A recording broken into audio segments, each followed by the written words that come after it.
할렐루야, 마라나타. 감사합니다. 반갑습니다. 환영합니다. 우리는 모두 기도원 300 용사입니다. 기도원 300 용사, 우리는 중보기도 용사이죠. 오늘은 다니엘 기도학교 74일째입니다. 74일째 찬송가 204장을 선택했습니다. 204장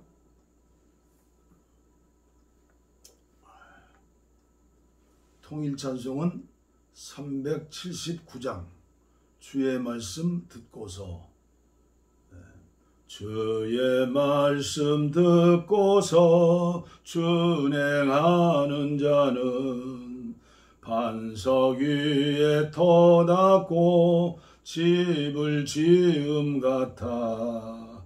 비가 오고 물나며 바람 부딪혀도 반석 위에 세운 집 무너지지 않네.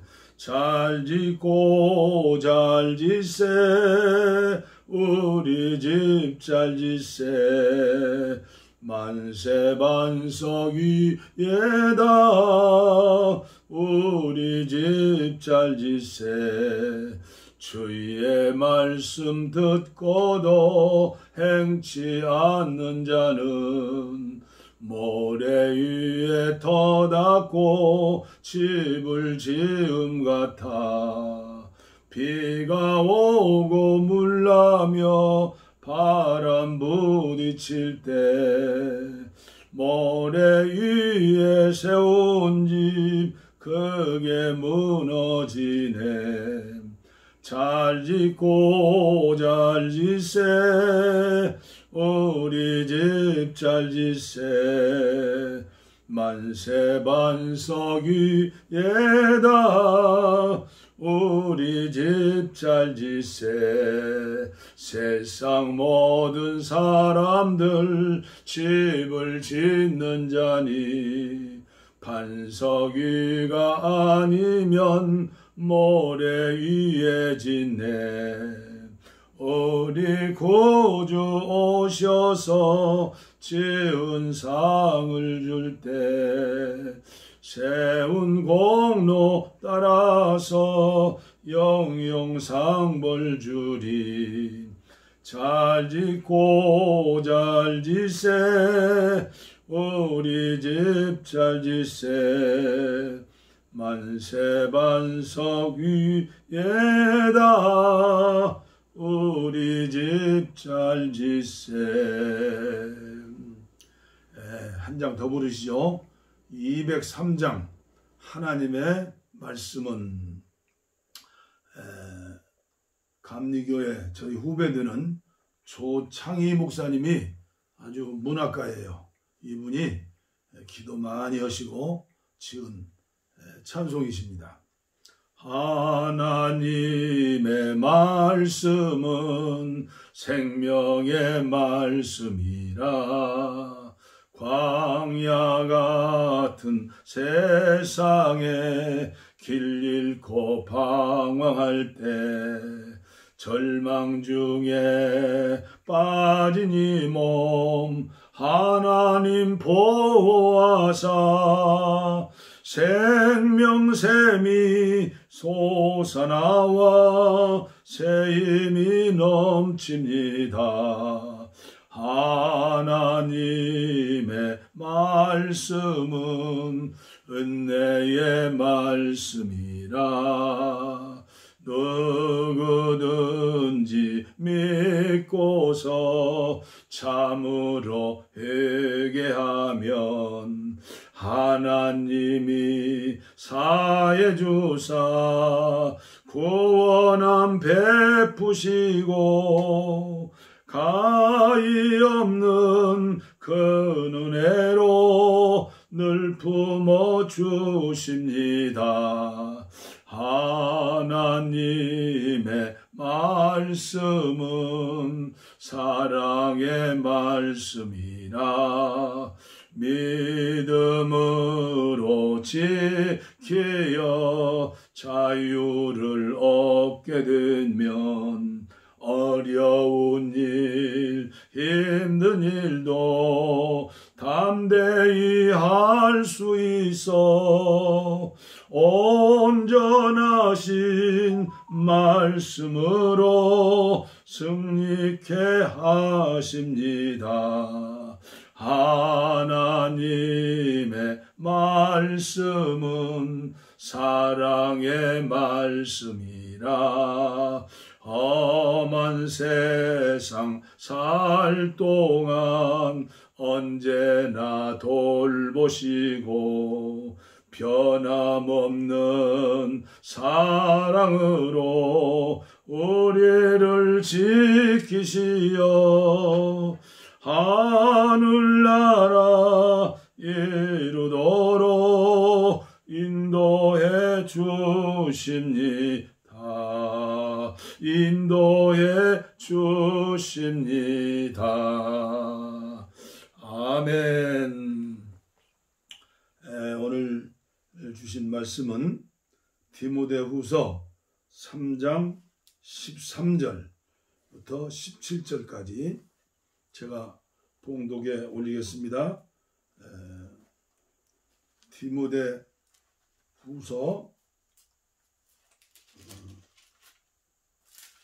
3장 13절부터 악한 사람들과 속이는 자들은 더욱 악하여서서 속이기도 하고 속기도 하나니 그러나 너는 배우고 확신한 일에 거하라. 너는 내가 누구에게서 배운 것을 알며 또 어려서부터 성경을 알았나니 성경은 능히 너로 하여금 그리스도 예수 안에 있는 믿음으로 말미암아 구원에 이르는 지혜가 있게 하느니라.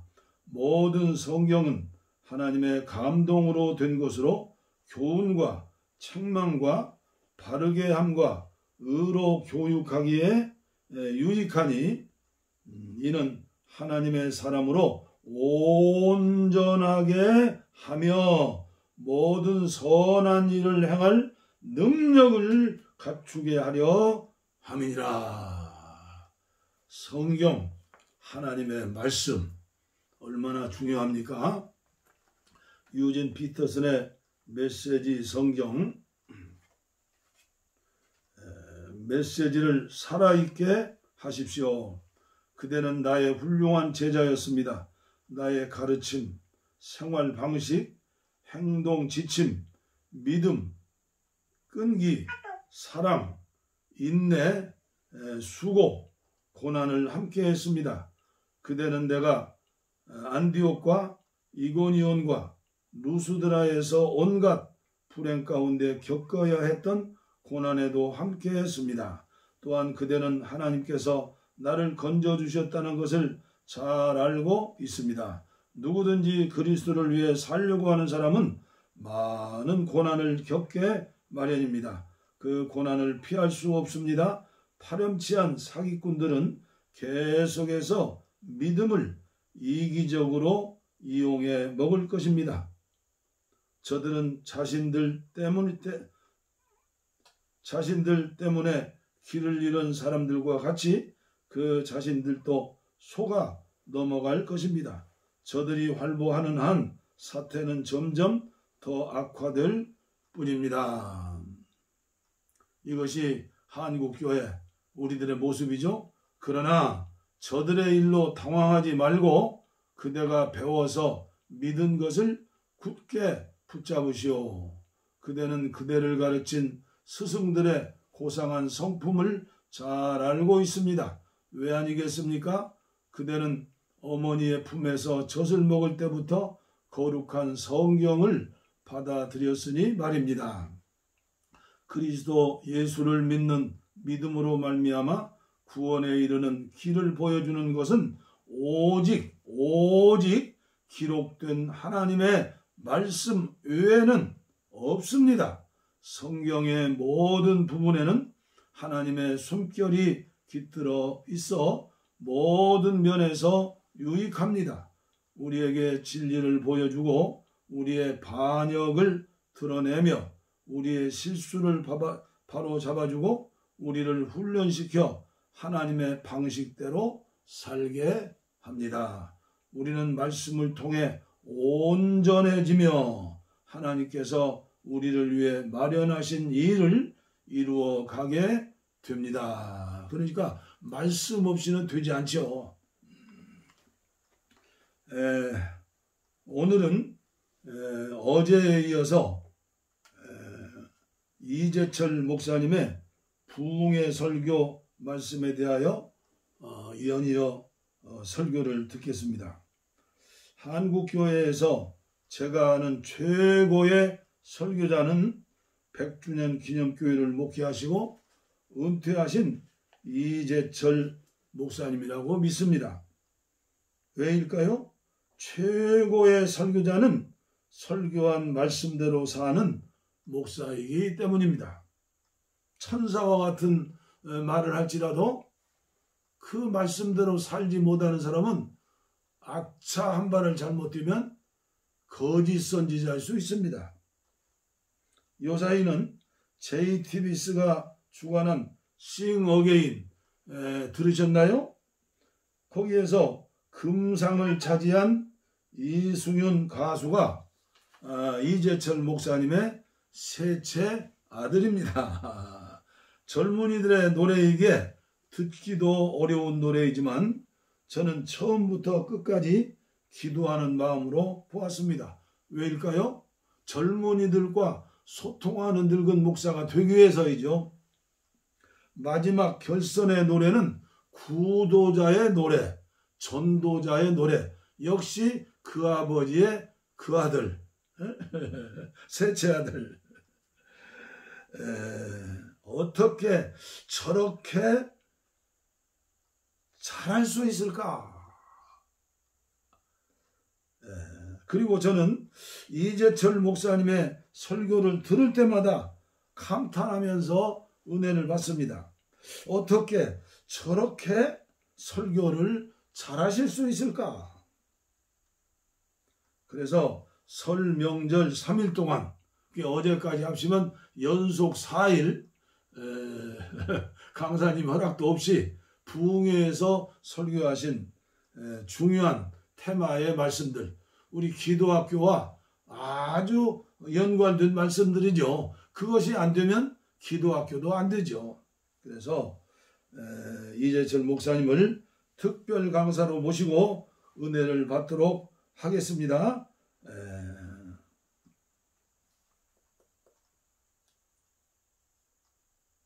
활자가 인쇄되어 있는 책입니다. 그러나 그리스도인치고 누구도 성경을 단순한 인쇄물 혹은 책이라고 여기지 않습니다. 오늘 본문을 제가 다시 읽어보겠습니다. 태초에 말씀이 계시니라. 이 말씀이 하나님과 함께 계셨으니 이 말씀은 곧 하나님이시니라. 그가 태초에 하나님과 함께 계셨고 만물이 그로 말미암아 지은 바 되었으니 지은 것이 하나도 그가 없이는 된 것이 없느니라. 하나님이 곧 말씀이시라는 것입니다. 천지를 창조하신 말씀, 그 말씀이 하나님이시라는 겁니다. 그 말씀이 말씀으로 당신이 어떤 분인지 계시해 준 책이 성경이라는 거예요. 그래서 그리스도인들은 성경을 단순한 인쇄물이나 책이라고 말하지 않고 거룩할 성자에 글경자를 써서 성경이라고 말합니다. 거룩한 경전이라는 말이에요. 그럼 여기에서 우리는 두 가지 사실을 깨닫게 됩니다. 첫째로 하나님께서 말씀이시라면, 그리고 말씀이신 당신들 말씀으로 우리에게 계시해 주신 책이 성경책이라면 이 성경 말씀을 읽지 않고 통하지 않고는 하나님을 알 도리가 없다는 겁니다. 여러분께서 신앙생활을 얼마나 오래 하셨든지 상관없이 창세기부터 요한계시록까지 이 성경 내용을 온 정신을 집중해서 단 한 번이라도 정독해 본 적이 없는 분은 지금 마음속으로 손을 한번 들어보십시오. 제가 그분들에게 묻겠습니다. 여러분들은 지금 뭘 믿고 있습니까? 누구를 믿고 있습니까? 하나님이 말씀인데 그 말씀을 보지도 않고 그 말씀을 들어보지도 않고 어떻게 하나님을 믿습니까? 젊은 청춘 남녀가 서로 마주 앉아서 소개팅으로 서로 처음 만납니다. 이 남자가 어떤 남자인지 이 여자가 어떤 여자인지 서로 대화를 통해서 알 수 있습니다. 말은 존재의 집이거든요. 그 사람이 어떤 말을 하느냐에 따라서 그 사람의 인격, 정서, 성품을 알게 됩니다. 그런데 서로 이야기를 하면서 그의 이야기, 대화 내용을 한 번도 경험해보지 않고 얼굴이 잘생겨서 돈이 많아서 반해서 나는 결혼하겠다. 여러분, 그렇게 결혼한 사람이 행복한 거 보신 적 있습니까? 하나님 말씀을 한 번도 보지 않고 하나님을 믿겠다는 것은 그 경우하고 똑같습니다. 1년 365일인데 주일날 와서 예배 1시간 아닙니까? 그 1시간 중에서 목사님 설교 30분 그거 듣고 하나님을 알 수 있다? 천만에요. 하나님을 알 수 있도록 도와줄 수는 있지만 그 설교만으로는 하나님 알 수 없습니다. 두 번째 깨달을 수 있는 것이 있습니다. 하나님께서 말씀이시라면 그 말씀을 이해하려는 노력이 반드시 수반되어야 된다는 거예요. 여러분, 중학생이 말입니다. 대학생 평화가 쓴 글을 읽는다고 하십시다. 이해할 수 있겠습니까?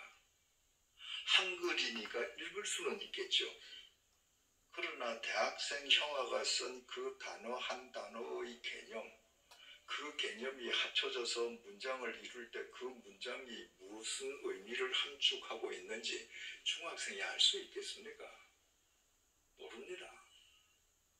한글은 읽을 수 있지만 그 깊은 의미는 알 수 없습니다. 그럼에도 불구하고 중학생이 내 형아 대학생이 쓴 글을 내가 반드시 읽고 이해하겠다면 그 중학생은 대학생 형아가 쓴 그 글을 읽고 이해하기 위한 노력을 반드시 투자하지 않으면 안 됩니다. 그 노력 없이 대학생 형 글을 읽었다. 나 다 읽었다. 그거는 한글로 읽었다는 거예요. 그 의미를 알 수 없습니다. 여러분, 피조물인 우리 인간과 우리를 창조하신 하나님과의 차이는 중학생과 대학생 정도의 차이가 아닙니다. 하늘이 땅에서 높은 만큼 하나님의 생각은 우리의 생각보다 높고 하나님의 길은 우리의 길보다 높다고 이사야서에 기록이 되어 있습니다. 하늘이 땅보다 얼마나 높습니까? 한이 없습니다. 우리의 생각과 하나님의 생각은 한이 없을 만큼 차이가 큽니다. 그 하나님의 말씀이에요. 그 하나님의 말씀을 내가 읽고 그 하나님을 내가 이해하고 알고 그 하나님을 좇으려고 할 때 그 하나님의 말씀을 바르게 알려고 하는 나의 마음씀과 시간씀을 투자하지 않고 그 하나님을 알 수 있습니까? 성경으로 한글로 눈으로 한글로 된 글은 읽을 수 있지만 하나님의 뜻을 알 수 없는 겁니다.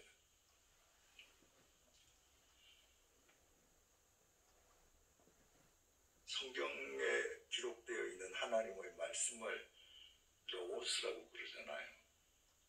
그 로고스가 육신을 입고 오신 분이 예수님이라는 거 우리 알지 않습니까?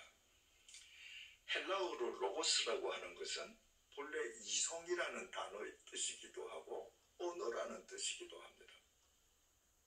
그러니까 성경 말씀이 로고스다라고 할 때 이 로고스라는 그 단어가 이성이기도 하고 언어라고도 하는 말은 이 말씀을 이해하기 위해서는 우리의 영성이 동원되어야 하지만 영성으로 이 말씀을 바르게 이해하기 위해서는 우리의 이성도 동원되어야 하고 반드시 언어 훈련이 병행되어야 하는 겁니다. 여러분, 우리나라가 5,000년의 문화민족이라고 자랑하면서 우리는 언어 훈련이 없습니다. 여러분들 가운데에 나는 지성인이다. 지금 대한민국에서 나는 엘리트로서 살아간다 라고 자부심을 가지신 분들이 많이 계실 거예요. 그런 분들에게 여쭤보겠습니다. 여러분들이 지성인이신데, 여러분이 엘리트이신데, 여러분들이 편지 쓰실 때 한글 사전 펴놓고 편지 쓰신 적이 있습니까? 없죠. 대한민국이라는 나라는 지성인들이 사전을 필요로 하지 않는 나라입니다. 여러분, 사전이 없으니까 똑같은 언어를 쓰는데 이걸 무슨 의미로 썼는지 나중에 가서 문제가 터집니다.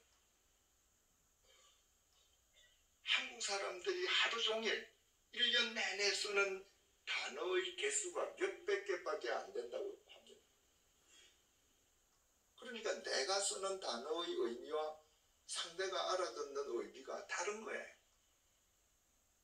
여러분, 또 우리나라 사람들 대화하다가 이렇게 대화합니다. 한참 얘기하다가 한 사람이 야, 근데 아무리 생각해도 그게 좀 그렇지? 그러면 그 말을 들은 사람이 그래, 그게 좀 그래 이래요. 그게 그렇지 할 때 이 그거는 뭐고 그렇지 할 때 그 그렇지는 뭡니까? 그 말을 들은 사람이 그래, 그게 그렇지 할 때 그게 하고 그렇지는 뭐죠? 한참 이야기하다가 한 사람이 야, 아무리 생각해도 그게 그렇지? 라고 할 때 그 말을 들은 사람이 네가 말하는 그게 뭐니? 묻지 않습니다. 서로 생각하는 그게 다른 거예요.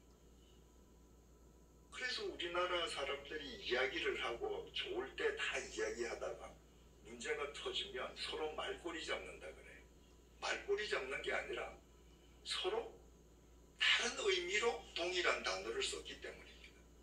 언어 훈련이 없어서 그렇습니다. 여러분, 2000년 전에 아시아의 7교회 가운데에 주님께서 에베소 교회를 칭찬하신 내용 가운데에 이런 내용이 있습니다.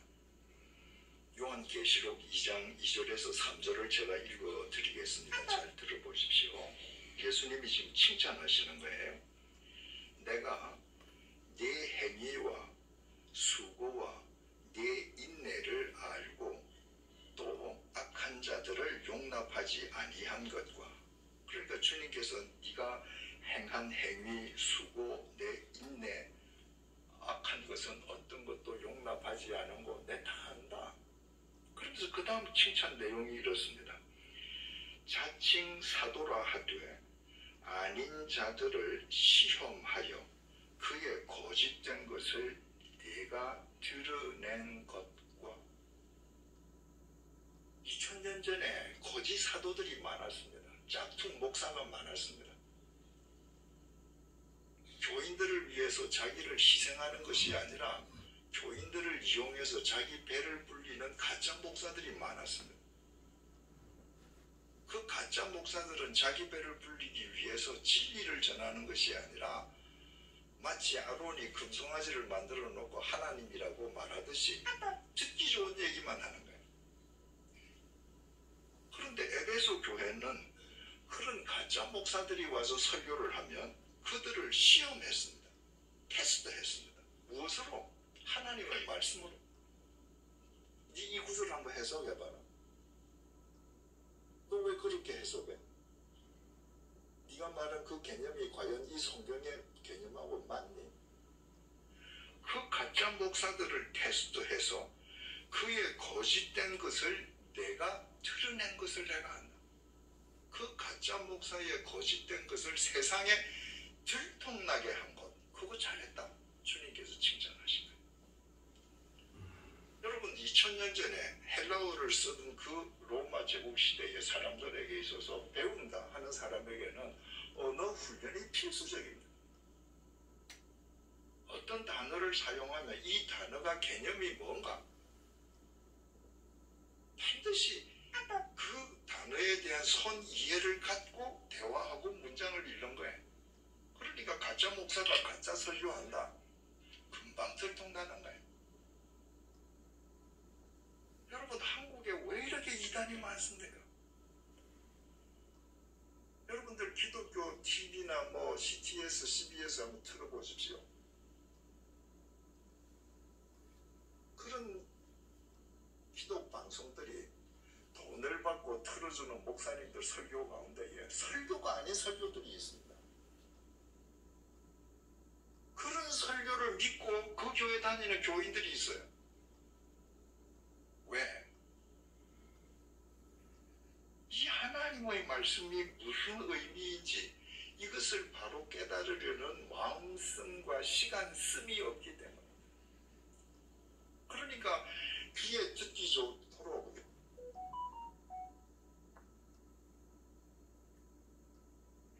욕망을 부추겨주면 아멘 아멘 하고 따라가는 거예요. 그러니까 이단 천국이 됐습니다. 제가 또 여쭤보겠습니다. 여러분 긍휼이 뭡니까? 자비가 뭡니까? 인애가 뭡니까? 여러분들 아이가 엄마 긍휼이 뭐예요? 라고 물었을 때 여러분들 구체적으로 설명할 수 있습니까? 못하죠. 평생을 예수 믿으면서도 긍휼이 뭔가? 한 번도 여러분들 질문 안 해본 거예요. 그러니까 하나님의 말씀의 뜻을 바르게 알기도 어렵고 자칫 잘못하면 인간의 귀를 즐겁게 하는 이단 사설에 미혹당하기도 쉬운 것입니다. 어떤 사물이나 어떤 대상에 대한 인식은 반드시 세 단계를 거치게 되어 있습니다. 첫 번째 인식의 단계는요, 눈에 보이는 것을 보이는 대로 인식하는 것입니다. 어린아이의 경우에는 가장 자연스럽습니다. 그 단계가. 그냥 눈에 보이는 대로 보고, 아, 이거는 고모, 이거는 시어, 맛보고, 이거는 달다, 이건 쓰다. 느끼는 대로 해요. 성인이 된 사람이 눈에 보이는 것을 보이는 대로만 판단하고 그친다. 그 사람은 사려 깊은 삶을 살 수 없습니다. 왜냐하면 눈에 보이는 것 때문에 내 인생이 휘둘리면서 매일 일희일비하게 되거든요. 두 번째 인식의 단계는 눈에 보이는 것을 보면서 그것뿐만이 아니라 눈에 보이는 것을 통해서 눈에 보이지 않는 배후 이면의 것을 보는 단계입니다. 이 단계의 사람은 훨씬 사려 깊은 삶을 살 수 있습니다. 그 사람은 밖에 보이는 외양만 보는 것이 아니라 그 외양 속에 감추어진 본질을 꿰뚫어 보는 눈을 가지는 사람이거든요. 근데 그게 마지막 단계가 아닙니다. 세 번째 단계는 눈에 보이는 것을 보는 첫 번째 단계, 그 눈에 보이는 것 너머에 있는 배우의 것을 보는 두 번째 단계를 뛰어넘어서 그것을 통해서 깨달은 것을 자기 삶에 적용시키는 사람입니다. 이 사람이 세월이 흘러갈수록 삶이 바람직한 방향으로 진보하게 되어 있습니다. 예를 들어서 설명을 해보겠습니다. 요즘 신문을 보면 얼마나 한심한 이야기가 많이 보도됩니까? 정말 한심합니다. 그런데 그 한심한 기사를 보고 아휴 이 나쁜 사람들, 그리고 신문 덮어버린다. 그러면 그 첫 번째 단계 사람, 그런 분은 일평생 평생 신문 보고 그렇게 욕하고 화만 내고 끝나는 거예요. 두 번째 단계는 그 신문이나 TV 보도를 통해서 한심하게 보이는 그 사건 너머에서 보이지 않는 그 배후, 우리 사회가 왜 이렇게 됐을까? 왜 정부가 바뀔 때마다 똑같은 문제가 이렇게 반복되는가? 저 사람들 문제가 아니라 우리 사회가 이렇게 되기까지의 내 자신도 원인 제공자가 아닌가? 그 너머를 보는 것이 두 번째 단계입니다. 세 번째 단계는 이 형편없는 이 사회에서 일어나는 일들을 보면서 이게 결국 내 문제가 아닌가를 느끼는 두 번째 단계를 넘어서 그러면 내가 이런 시대 속에서 어떻게 살아갈 것인가? 지금 우리 사회에서 일어나는 온갖 비리 이런 것들이 지나온 세대의 사람들이 뿌려온 씨앗들이 열매 맺는 것이라면 지금부터라도 누군가 바른 열매를 뿌려야 10년, 50년 후에 우리 자식들 내에서는 바른 열매를 거두지 않겠는가? 그러면 모든 사람이 시류를 따라가더라도 나 혼자만이라도 뿌려야 할 씨를 바로 뿌리자. 이게 세 번째 단계입니다. 그런 사람이 많아질 때 우리 사회가 새로워지겠죠. 성경을 보는 것도 똑같습니다. 성경을 보는 것도 이 세 단계를 거쳐야 합니다. 만약에 우리가 성경을 눈에 보이는 대로 이해하는 첫 번째 단계에 머물러 있게 되면 우리는 우리 본의와는 상관없이 율법주의자가 되어버립니다. 율법주의자들은 어떤 사람들인가? 율법으로 거치게 하는 사람들. 율법을 따르는 것 같은 자기의 외적 삶의 모양으로 자기가 거룩하다고 착각하는 사람들. 주님께서 그런 사람들을 가리켜서 외식하는 자라고 질타하시지 않았습니까? 바깥 외자에 치장할 식자. 말씀으로 바깥만 치장하는 겁니다. 십계명 제7계명이 간음하지 말라는 계명입니다. 2000년 전에 바리새인들, 서기관들, 유대인들은 말입니다. 그 7계명 간음하지 말라는 계명 앞에서 아주 떳떳했습니다. 왜냐하면 나는 여자하고 몸을 섞어서 동침한 적이 한 번도 없어요. 간음이라는 그 사전적인 의미, 그 의미대로 불륜을 저지른 적이 한 번도 없습니다. 여러분, 2000년 전은 철저한 가부장, 남성 중심의 사회 아닙니까? 오늘날처럼 계명천지에서도 미투 운동이 일어난 것이 겨우 몇 년 전에 미국에서부터 시작되어서 이제 우리 한국에서 일어나지 않습니까? 2000년 전에 그 남성 중심의 사회에서 남자들은 여자들 그냥 희롱하는 거예요. 그냥 추행하는 거예요. 그런데 나는 사전적인 의미, 이 여자하고 몸을 섞고 동침은 안 했어요. 이게 난 간음 안 한 겁니다. 난 떳떳한 거예요. 내가 간음하지 않았기 때문에 나는 거룩하다고 외식하면서 사는 거예요. 그들을 가리켜서 주님께서 이렇게 말씀하셨습니다. 마태복음 5장 27절에서 28절입니다. 또 간음하지 말라 하였다는 것을 너희가 들었으나 나는 너희에게 이르노니 음욕을 품고 여자를 보는 자마다 마음에 이미 간음하였느니라. 예수님께서는 두 번째 단계를 보여주는 거예요. 너희들은 지금 여자 남자가 몸을 섞고 동침하는 그 행위, 눈에 보이는 그것만 보지. 아니야. 그거는 결과야. 그 이전에 네 마음속에 음욕이 가득 차 있지. 네 마음속으로 지금 수없이 간음 저지르지. 넌 이미 간음한 거야. 눈에 보이는 간음 행위, 그 배후에 마음속의 음욕 두 번째 단계를 주님께서 꼬집어 주신 거예요. 거기에서 그치시지 않았습니다. 마태복음 5장 29절에서 30절을 들어보십시오.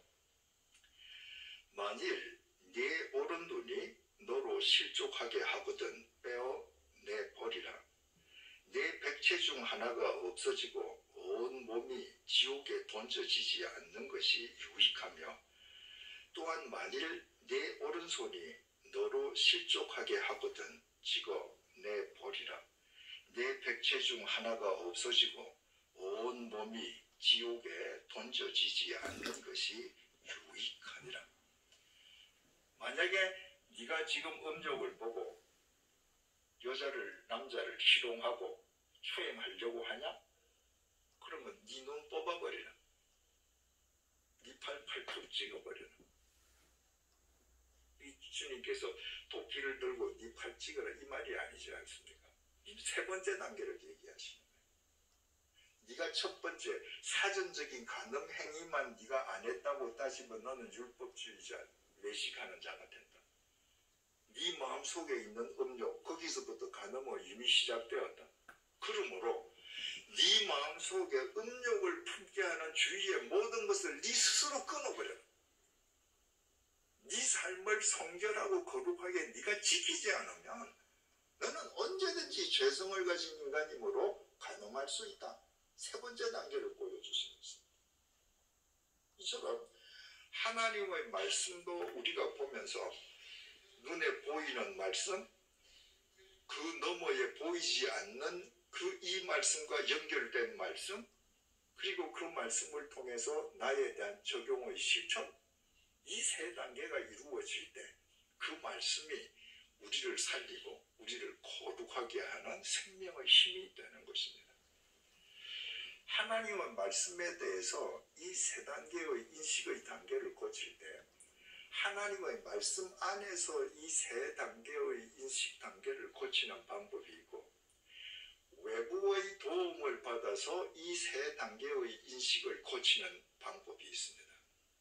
먼저 하나님의 말씀 안에서 이 세 단계의 인식의 과정을 고치는 경우의 예를 한번 확인해 보십시다.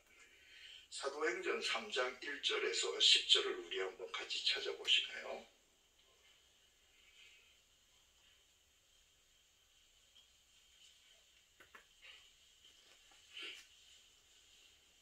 사도행전 3장 1절에서 10절입니다.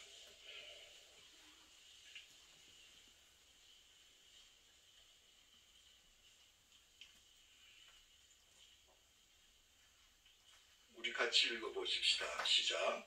제9시 기도 시간에 베드로와 요한이 성전에 올라갈새 나면서 못 걷게 된 이를 사람들이 메고 오니, 이는 성전에 들어가는 사람들에게 구걸하기 위하여 날마다 미문이라는 성전 문에 두는 자라.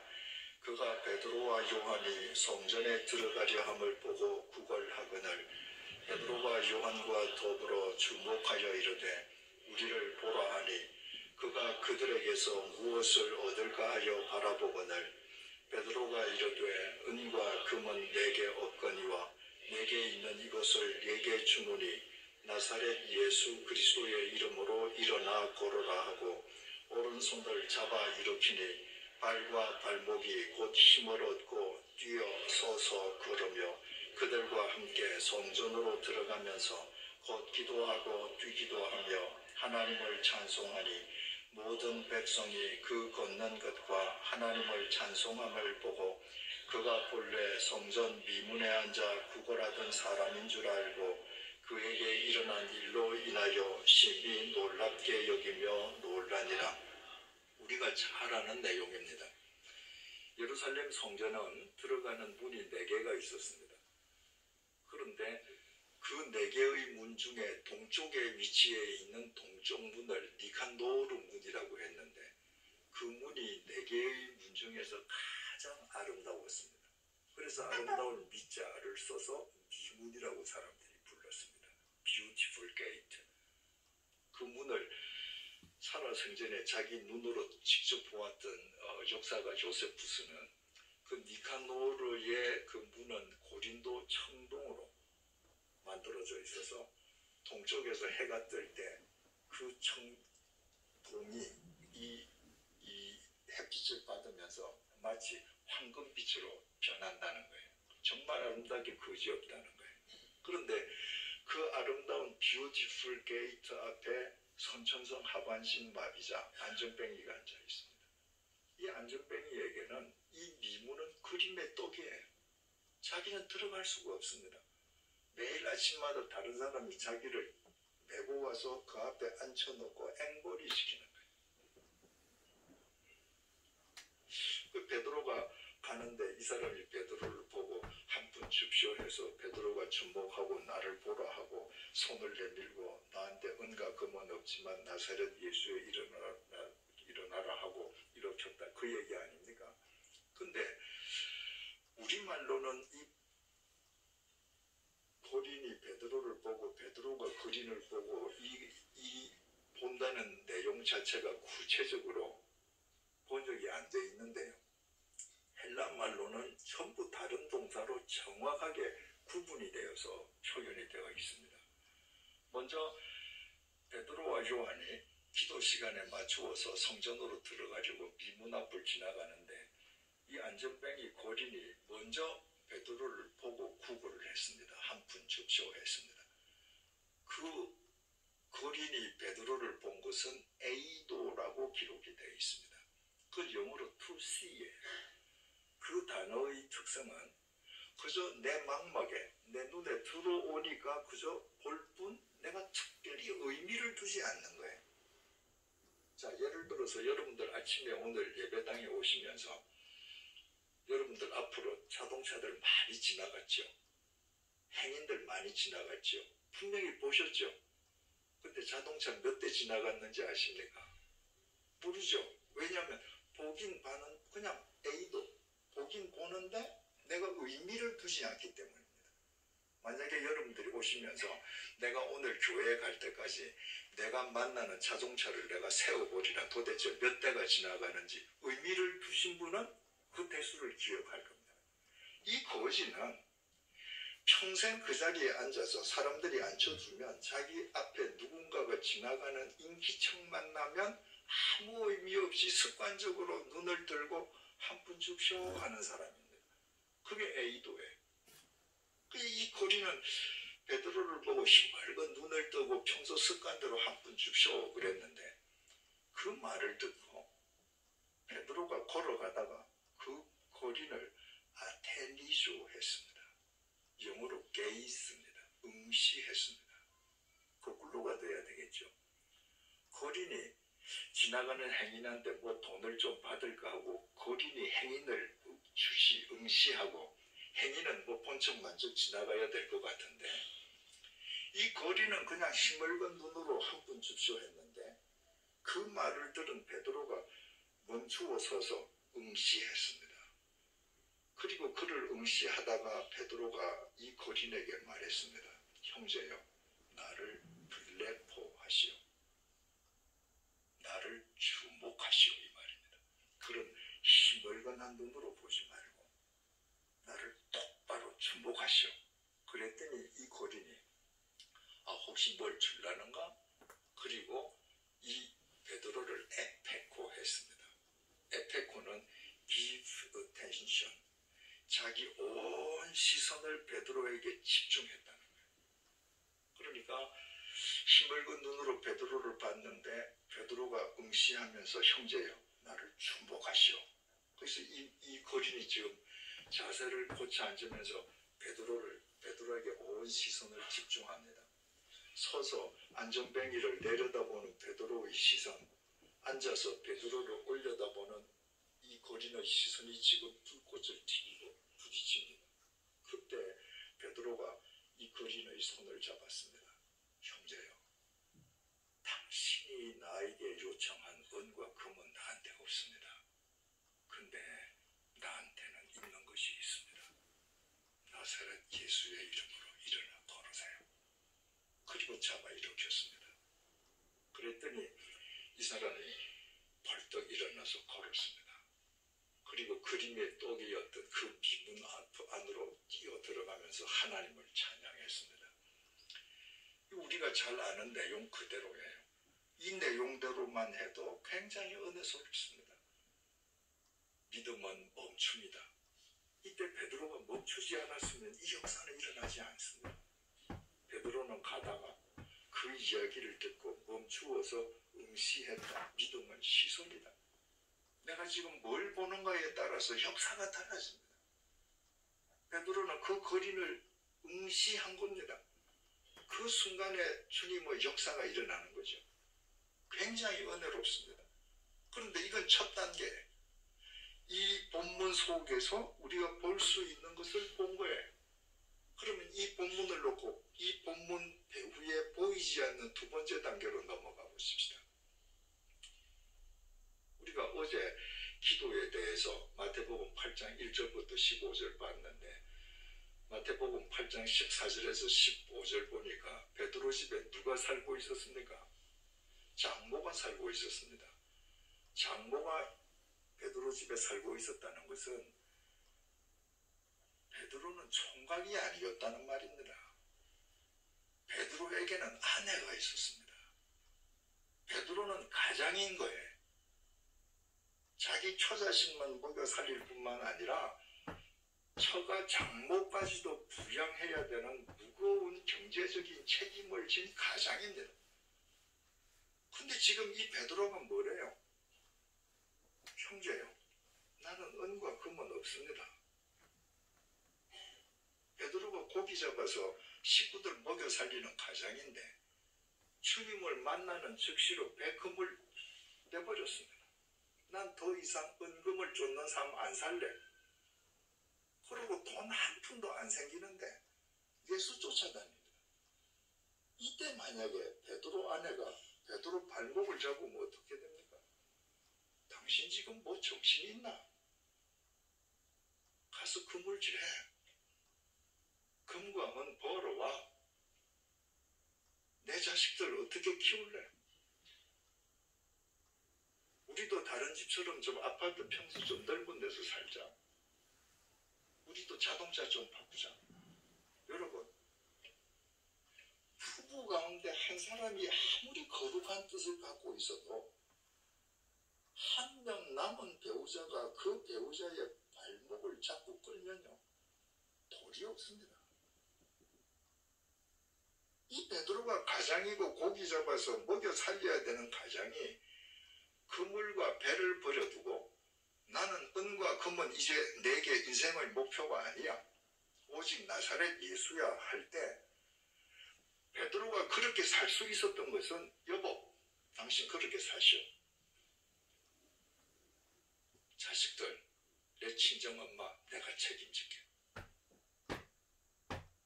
베드로 아내의 도움 없이는 사도행전 3장 1절 10절의 이 역사는 불가능합니다. 나중에 보면 고린도에 바울 사도가 편지를 쓰면서 나도 게바처럼 아내를 데리고 다닐 권리가 없는 줄 아느냐, 이렇게 쓴 내용이 있습니다. 그러니까 베드로가 나중에 나이가 든 뒤에 이 베드로 아내가 자기 자식들을 다 여자가 부양을 다 한 다음에 나이가 들고 그 아이들이 다 성인이 된 다음에는 베드로가 전도 다닐 때 같이 전도를 다니고, 그리고 자식을 키울 때는 자기가 지금 책임지는 겁니다. 남편이 예수 따라갈 수 있도록. 그러니까 여러분들 이 마태복음 8장 14절 15절에 베드로의 아내가 있다는 것을 알고 사도행전 3장 1절을 보십시오. 베드로가 그 거린에게 손을 내밀 때, 그 거린을 응시할 때 베드로 혼자 보는 게 아닙니다. 베드로 마음속에서 베드로의 아내도 베드로와 함께 그 거린을 응시하는 겁니다. 베드로가 그 거린의 손을 잡고 형제여, 나한테 은과 금은 없습니다. 그러나 나한테 당신에게 줄 게 있습니다. 나사렛 예수의 이름으로 일어나 걸으세요 할 때 그 베드로 안에도 같이 손을 내민 거예요. 절대 베드로 혼자 한 게 아닙니다. 베드로 부부가 함께 한 겁니다. 우리는 늘 베드로만 생각합니다.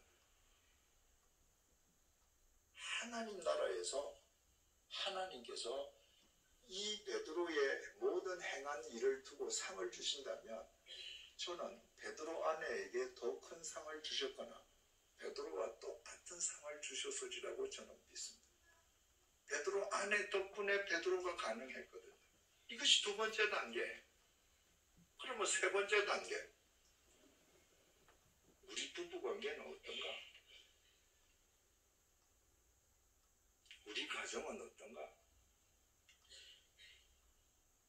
우리는 내 아내가 주님을 좀 더 열심히 믿겠다는데 내가 지금 발목 잡는 거 아닌가? 내 남편이 공직에 있으면서 예수 때문에 뇌물도 안 받고 봉급으로 살라고 하는데 내가 남편에게 자꾸 등 떼미는 거 아닌가? 여러분 한번 생각해 보십시오. 만약에 우리 예수 믿는 모든 가정이 베드로와 베드로 아내처럼 살아간다면 우리의 가정을 통해서 왜 이 시대의 영적 안전병이들이 일어나지 않겠습니까? 우리의 가정이 생명의 통로가 되지 않겠습니까? 우리의 가정이 생명의 통로가 되지 않는다면 남편과 아내 둘 중에 한 사람 혹은 둘 다 베드로나 베드로 아내처럼 못 살기 때문인 것이죠. 이것이 이 사도행전 3장 1장 10절 이 본문을 놓고 성경 안에서 세 단계를 거쳐서 인식해본 예를 우리가 확인해 봤습니다. 두 번째 예는 성경의 구절을 볼 때 성경 바깥의 도움을 받아서 세 단계로 진전해 나가는 겁니다. 마태복음 16장 13절에서 18절을 우리 같이 한번 찾아보겠습니다. 마태복음 16장 13절에서 18절입니다.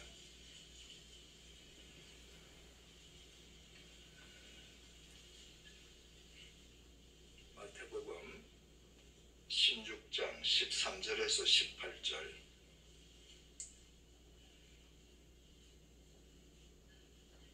자, 시작 같이 읽읍시다.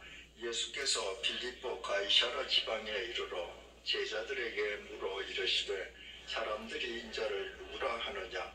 이르되 도로는 세례 요한, 도로는 엘리야, 어떤 이는 예레미야나 선지자 중에 하나라 하나이다. 이르시되 너희는 나를 누구라 하느냐?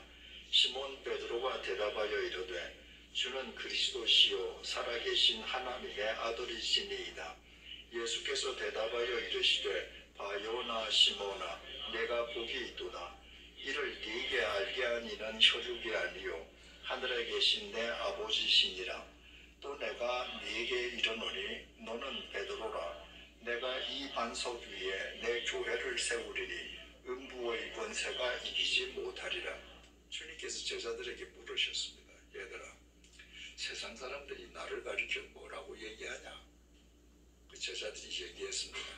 어떤 사람은 세례 요한이라 하고 어떤 사람은 예레미야라 하고 또 뭐 어떤 사람은 엘리야라 하고 하여튼 당신을 선지자 중에 한 명이라고 세상 사람들이 얘기합니다.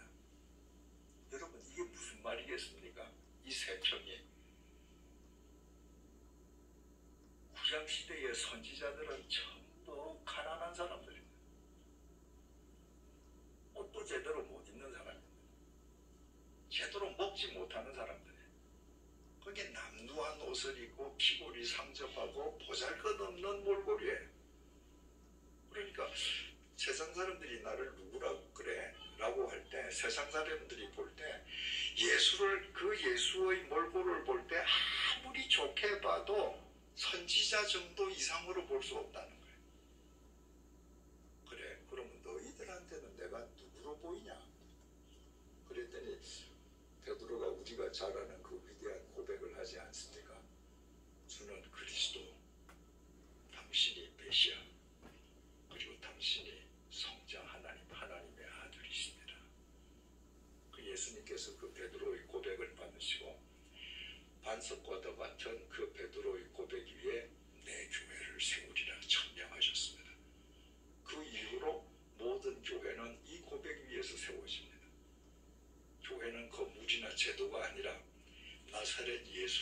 메시아, 성자 하나님이라고 믿는 사람들의 모임이에요. 이것이 오늘 이 본문을 통해서 볼 수 있는 첫 번째 단계입니다. 그럼 이제 두 번째 단계로 넘어가 보십시오. 여러분들이 성경을 보실 때 성경을 보면서 질문을 제기해야 답을 얻습니다.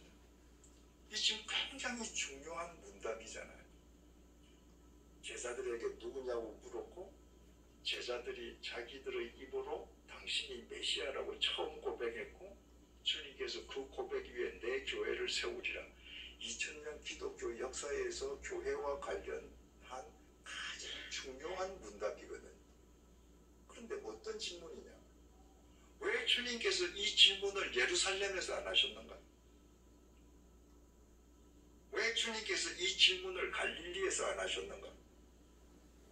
왜 주님께서 베세다 벌판에서 혹은 신산 유곡 산속에서 이 질문을 안 하셨는가?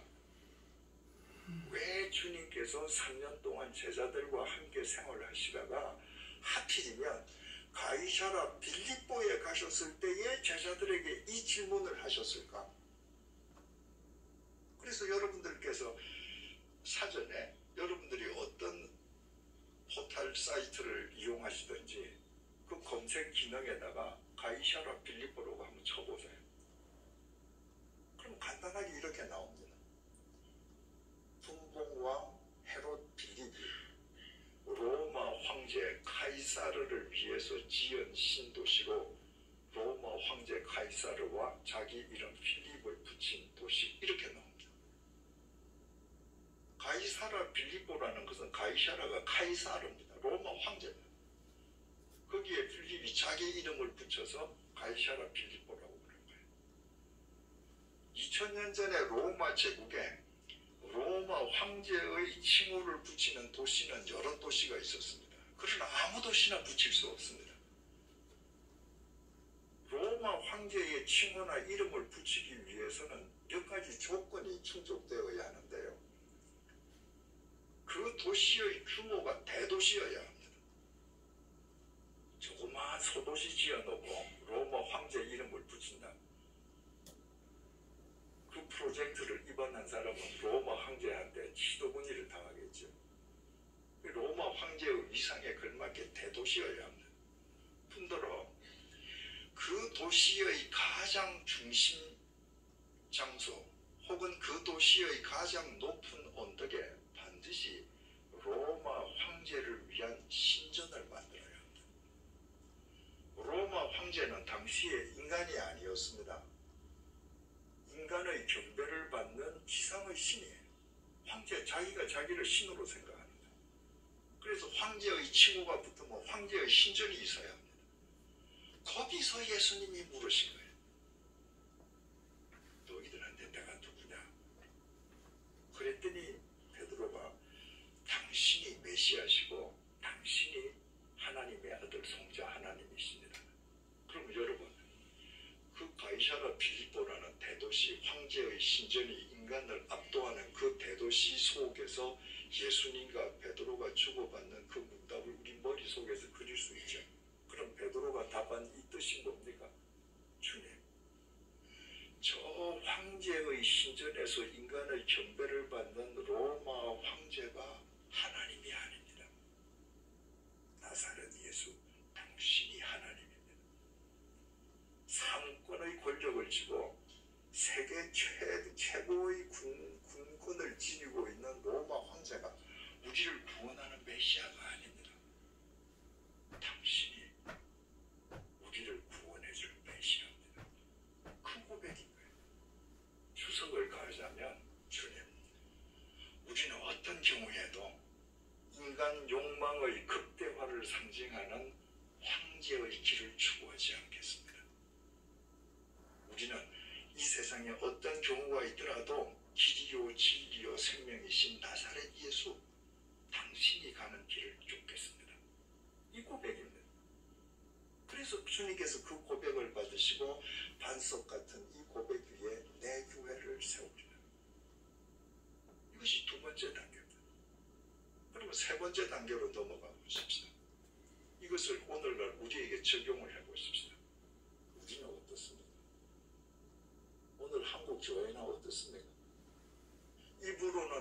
그리스도시요 하나님의 아들이라고 고백하는데 몸은 황제의 길을 쫓고 있지 않습니까? 세상에서 출세하고 성공하는 게 우리 최대의 목적 아닙니까? 이 위대한 고백을 한 베드로 앞에 이제 주님께서 당신이 메시아라는 게 밝혀졌기 때문에 내가 예루살렘에 올라가면 장로들과 대제사장들한테 고난을 받고 십자가에 못 박혀 죽었다가 사흘째 되는 날 다시 살아날 것이다. 주님께서 구속사역을 비로소 밝히셨습니다. 그랬더니 베드로가 어떻게 했습니까? 예수님을 붙잡았습니다. 옷자락을 붙잡았습니다. 그리고 우리 성경에 항변했다고 되어 있습니다. 헬라어로 에피티모, 야단쳤습니다. 말도 안 되는 소리 하지 마라. 당신이 메시아고 당신의 하나님 아들인데 어떻게 인간의 손에 죽냐고. 말도 안 되는 소리 하지 마라. 여러분 생각해 보십시오. 지금 방금 전에 베드로가 당신이 메시아고 당신의 하나님 아들이라고 고백했으면 예수님께서 뭐라고 말씀하시든 그 말씀에 순종해야 되잖아요. 그런데 고백은 했는데 예수님이 십자가 고난을 얘기하자마자 예수님 옷자락을 잡고 베드로가 예수님을 야단을 쳤습니다. 지가 하나님이에요. 왜냐하면 베드로가 고백은 당신이 주라고 고백을 했는데 베드로의 마음은 여전히 황제의 논리 쪽을 향하고 있습니다. 황제의 논리로 볼 때 하나님의 아들이 인간에게 십자가 고난을 받고 죽는다. 말이 안 되거든요. 그때 예수님께서 뭐라고 그러십니까? 사탄아 물러가라. 너는 나를 넘어지게 하는 자로다. 너는 하나님의 일을 생각하지 않고 사람의 일을 생각하는다. 방금 위대한 고백을 하고 하나님께 칭찬을 받았던 베드로가 사탄으로 질타를 당했습니다. 여러분, 교회는 아무리 많은 사람이 모여도 주님을 쫓는 참된 제자의 그룹일 수도 있고 입으로는 주님을 쫓는데 실제로는 황제의 길, 만몬을 섬기는 사탄의 무리로 전락할 수도 있습니다. 오늘날 교회가 왜 신뢰를 상실했습니까? 오늘날 교회가 예수 그리스도의 길을 쫓는다면 우리가 좀 덜 먹고 덜 잘 살아도 예수의 길을 쫓는 빛과 소금이 되면 우리는 모두 세상으로부터 추앙받을 것입니다. 그런데 교회가 세상으로부터 신뢰를 상실한 것은 거룩을 이야기하면서 모두들 다 황제의 논리를 쫓고 있기 때문에 세상 사람들하고 하나도 구별이 안 되는 것입니다.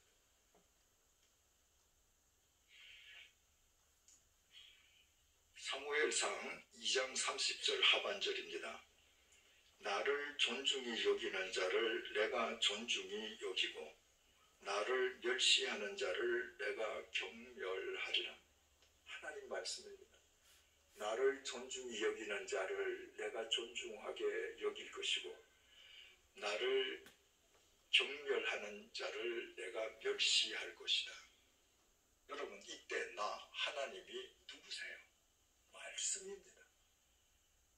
네가 내 말씀, 하나님의 말씀을 존중히 여기면 결과적으로 네 삶이 존중하게 되고 네가 내 말씀을, 하나님의 말씀을 경홀히 여기면 너는 허망한 욕망으로 네 인생을 갉아먹으면서 결국은 네 인생을 경홀히 내버리는 결과를 맞을 거다. 그 말씀입니다. 여러분, 우리가 하나님의 말씀을 더 깊이 이해하고 하나님의 말씀을 더 깊이 쫓는 것은 결코 하나님을 위해서가 아닙니다. 나 한 사람이 하나님 말씀 쫓지 않는다고 하나님에게 손해될 것 하나도 없습니다.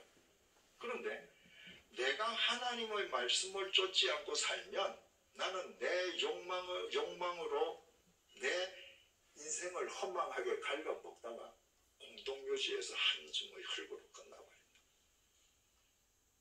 우리가 하나님의 말씀을 더 깊이 묵상하고 그 말씀대로 더 우리가 쫓아야 하는 것은 결과적으로 그 말씀으로 우리의 삶을 존귀하게 비춰가기 위함입니다. 사랑하는 교우 여러분, 하나님의 말씀을 경홀히 여기지 마십시오. 하나님의 말씀을 쉽게 여기지 마십시오. 하나님의 말씀을 더 이해하기 위해서 여러분의 마음과 시간을 쓰십시오. 쓰는 만큼 하나님께서 말씀으로 응답해 주실 것이고, 결과적으로 그 말씀 안에서 여러분의 삶은 존귀한 삶으로 귀결될 것입니다. 기도하겠습니다.